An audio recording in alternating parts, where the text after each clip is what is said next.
Selalunya simpan emas, pasti kita nak simpan emas dengan untung, betul. Tapi tuan-puan, kalau tuan-puan buat tiga perkara ni, berkemungkinan tuan-puan simpan emas pun boleh akan rugi.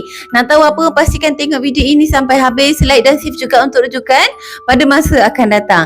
Perkara paling penting bila kita nak mulakan simpanan emas ialah kita kena simpan emas dengan ilmu yang betul. Sebab bukan emas yang buatkan kita kaya, tetapi ilmu tentang simpanan emas. Antara perkara paling basic kita kena tahu apabila kita nak mula simpan emas. Yang pertama ialah simpanan emas ini untuk simpanan jangka masa panjang. Kita simpan emas hari ini untuk 2 ke 10 tahun akan datang. Lagi lama simpan lagi bagus.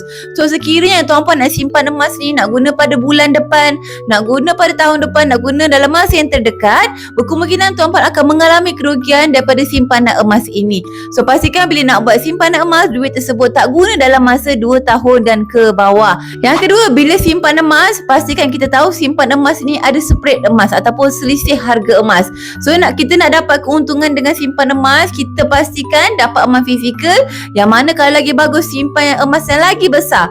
Contoh tuan-puan dapatkan emas 100 gram, 250 gram, 1 kilogram emas, yang mana bila tuan-puan simpan emas yang lagi berat, spread dia lagi rendah. So bila spread dia lagi rendah, lagi cepat tuan-puan akan dapat keuntungan dengan simpanan emas. Yang ketiga, pastikan kita dapatkan emas yang mana emas dia keturunan yang paling tinggi. Contoh dekat sini tuan-puan nak buat simpanan untuk simpanan jangka masa panjang.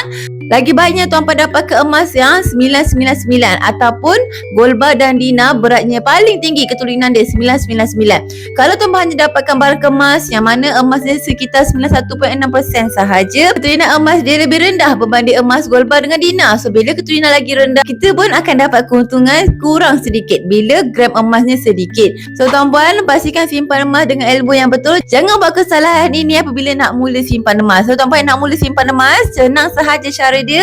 Klik saja link dekat profil saya untuk daftar akaun secara percuma dan terus mulakan simpan emas hari ini dengan serendah RM100.